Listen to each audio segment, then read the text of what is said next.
listening to the Holy Bible 1-Year Challenge with Master Storyteller Michael Wood, featuring the easy-to-read version and used by permission from Bible League International.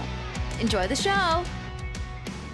Hello, everyone. Welcome to day 231. We are continuing and finishing the book of Song of Songs. We continue the love poetry between a married man and his bride.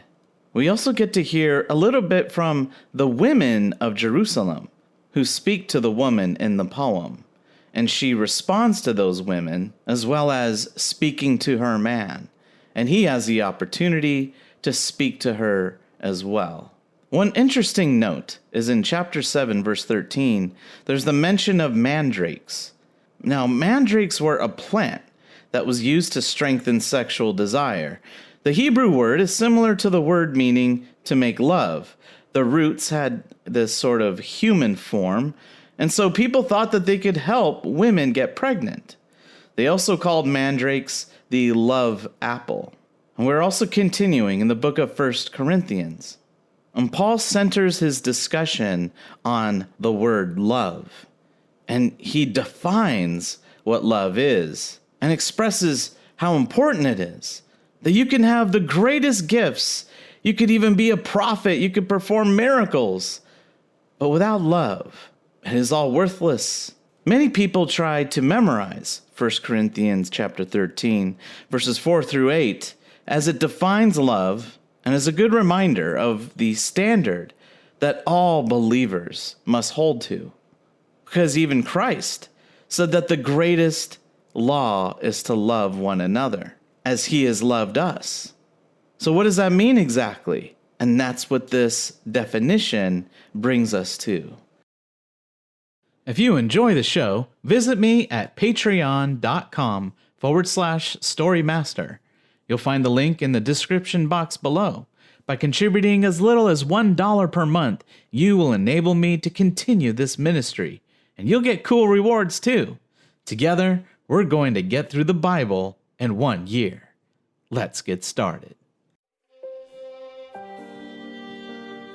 Song of Songs, chapter 5. He speaks. My bride, my dearest, I have entered my garden. I have gathered my myrrh and spice. I have eaten my honey and honeycomb. I have drunk my wine and milk. The women speak to the lovers. Dearest friends, eat, drink, be drunk with love. She speaks. I was asleep, but my mind was awake. I thought I heard my love knocking and saying, Open up for me, my dearest, my love, my dove, my perfect one. My head is all wet with dew. My hair is soaked from the evening mist. But I said, I have taken off my robe. I don't want to put it on again. I have washed my feet. I don't want to get them dirty again. My love put his hand through the latch opening, and I began to feel excited. I got up to let my love come in, myrrh dripping from my hands. Myrrh-scented lotion dripped from my fingers onto the handles of the door. I opened the door for my love, but he was already gone. I was so sad. I thought I would die. I looked for him, but I could not find him. I called out for him, but he did not answer. The guards patrolling the city found me. They hit me and hurt me. The guards on the wall took away my robe. Women of Jerusalem, promise me this. If you find my lover, tell him I am weak with love. The women of Jerusalem answer her. Most beautiful woman, how is the one you love different from other men? Is he better than all the others? Is that why you ask us to make this promise? She answers. My love is tanned and radiant. He would stand out among 10,000 men. His head is like the purest gold. His hair is curly and as black as a raven. His eyes are like doves by a stream, like doves in a pool of milk, like a jewel in its setting. His cheeks are like a garden of spices, like flowers used for perfume. His lips are like lilies dripping with liquid myrrh. His arms are like gold rods covered with jewels. His body is like smooth ivory, decorated with blue gems. His legs are like marble pillars on bases of fine gold. He stands tall, like the finest cedar tree in Lebanon. His kisses are so sweet. He is everything I desire. Yes, women of Jerusalem, this is my love, my friend. Song of Songs, chapter 6. The women of Jerusalem speak to her. Most beautiful woman, where is the one you love? Which way did he go? Tell us so that we can help you look for him. She answers the women. My love has gone down to his garden, where sweet-smelling spices grow. There, like a sheep, he will eat the grass, and he will enjoy the lilies. I belong to my love, and he belongs to me. He is the one feeding among the lilies. My love, you are as beautiful as Jerusalem, as lovely as the city of Tirzah, as breathtaking as the stars in the sky. Don't look at me. Your eyes excite me too much, and your hair bounces playfully like goats dancing down the slopes of Mount Gilead. Your teeth are as white as sheep. They are freshly sheared and washed. Not one is out of line. They are all perfectly matched. Your cheeks under your veil are like slices of pomegranate. Some kings might have 60 queens, 80 slave women, and even more young women, but only one, my lovely dove, is perfect for me. She is her mother's favorite, the child she loved most. The young women see her and praise her. Even the queens and slave women praise her. Who is this young woman who shines like the dawn? She is as pretty as the moon, as bright as the sun, as breathtaking as the stars in the sky. I went down to the grove of walnut trees. I wanted to see the new spring growth in the valley, to see if the vines were budding or the pomegranate trees blooming. Before I knew it, she had put me in a wonderful royal chariot. Come back, oh perfect one, come back so I can look at you. Why do you want to look at me as I dance between the rows of dancers? Song of Songs, chapter 7. He praises her beauty. Princess, your feet are beautiful in those sandals. The curves of your thighs are like jewelry made by an artist. Your navel is like a round cup. May it never be without wine. Your belly is like a pile of wheat surrounded by lilies. Your breasts are like twin fawns of a young gazelle. Your neck is as graceful as an ivory tower. Your eyes sparkle like the pools in Heshbon near the gate of Bath Rabbim. Your nose has such a beautiful shape, like Mount Lebanon seen from Damascus. Your head is held high like Mount Carmel. Your hair is like silk. Its waves look so attractive, it could capture even a king. You are so beautiful and so pleasant, a lovely, delightful young woman. You are tall as a palm tree, and your breasts are like the clusters of fruit on that tree. I would love to climb that tree and take hold of its branches. May your breasts be like clusters of grapes, your breath like the sweet smell of apples, and your lips like the best wine. So let this wine flow straight to my love, flowing gently over lips and teeth. I belong to the one I love, and he desires only me.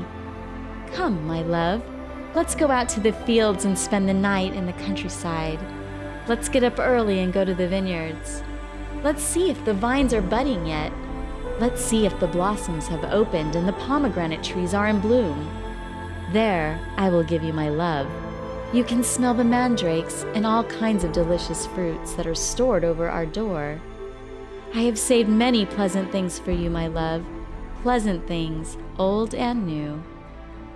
If only you were my brother who nursed at my mother's breasts, then if I met you outside, I could kiss you and no one would say I did wrong. I would lead you to the house of my mother, where you could teach me about love. I would give you spiced wine squeezed from my pomegranates. She speaks to the women. His left arm is under my head, and his right hand holds me. Promise me, women of Jerusalem, that you will not interfere with our love. Let it continue until it is finished. The women of Jerusalem speak. Who is this woman coming out of the desert, leaning on the arm of the one she loves? She speaks to him. There under the apple tree, I woke you up. That was where your life began, where your mother gave birth to you. Keep me near you like a seal over your heart, like a signet ring you wear on your hand. Love is as strong as death. It produces feelings as strong as the grave. Its sparks become a flame that grows into a raging fire. Even a flood cannot put it out. Rivers cannot drown it. No one can buy love, no matter how much they offer. They would get nothing but hate. My brothers once said, "We have a little sister whose breasts are not yet formed. What should we do when someone asks to marry her? If she looks like a wall, we will decorate it with silver. If she looks like a door, we will use cedar to make it more attractive." Yes, compare me to a wall, and my breasts are its towers. So when my love sees me, he is very pleased. Solomon had a vineyard at Baal Hamon. He rented it for others to take care of, and each of them paid 1,000 pieces of silver for the harvest of grapes. Solomon can keep his silver, and those who cared for the grapes can have 200 pieces, but my vineyard is my own to keep or give. There you are, sitting in the garden. My friends are listening for your voice. Let me hear it. Hurry, my love! Run like a gazelle or a young deer on the mountains covered with spices.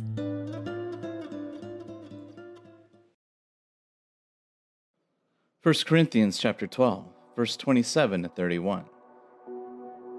All of you together are the body of Christ. Each one of you is a part of that body. And in the church, God has given a place first to apostles, second to prophets, and third to teachers. Then God has given a place to those who do miracles, those who have gifts of healing, those who can help others, those who are able to lead, and those who can speak in different kinds of languages. Not all are apostles, not all are prophets, not all are teachers, not all do miracles, not all have gifts of healing, not all speak in different kinds of languages, not all interpret those languages.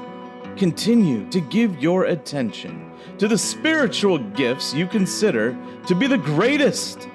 But now, I want to point out a way of life that is even greater. I may speak in different languages, whether human or even of angels. But if I don't have love, I am only a noisy bell or a ringing cymbal. I may have the gift of prophecy. I may understand all secrets and know everything there is to know. And I might have faith so great that I can move mountains. But even with all this, if I don't have love, I am nothing. I may give away everything I have to help others, and I may give my body to suffering and be glad I did. But I gain nothing by doing all this if I don't have love. Love is patient and kind. Love is not jealous, does not boast, and it is not proud. Love is not rude, it is not selfish, and it cannot be made angry easily. Love does not keep a list of wrongs done against it. Love is never happy when others do wrong, but it is always happy with the truth. Love never gives up on people and never stops trusting, never loses hope, and never quits. Love will never end. But all those gifts will come to an end. Even the gift of prophecy, the gift of speaking in different kinds of languages, and the gift of knowledge, these will all end because this knowledge and these prophecies we have now are not complete. But when perfection comes, the things that are not complete will end. When I was a child, I talked like a child. I thought like a child, and I made plans like a child. When I became a man, I stopped those childish ways. It is the same with us. Now we see God as if we are looking at a reflection in a mirror. But then in the future, we will see him right before our eyes. Now I know only a part, but at that time I will know fully as God has known me. So these three things continue: faith, hope, and love. And the greatest of these is love. Psalm 100, a psalm of thanksgiving. All the earth, sing to the Lord. Be happy as you serve the Lord. Come before him with happy songs. Know that the Lord is God. He made us, and we belong to him. We are his people, the sheep he takes care of. Come through the gates to his temple, giving thanks to him.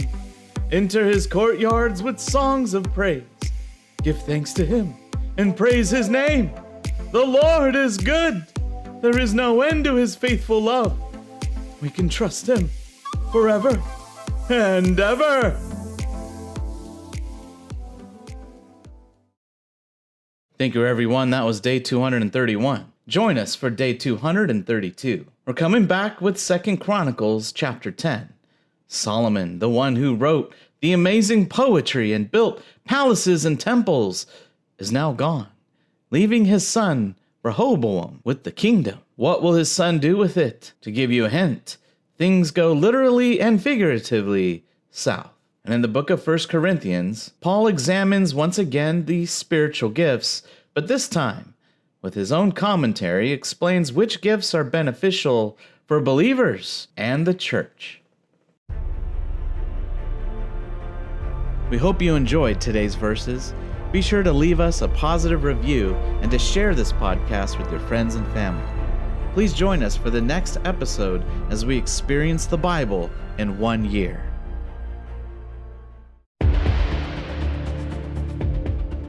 Did you know we offer online courses in creative writing, literature, and web design?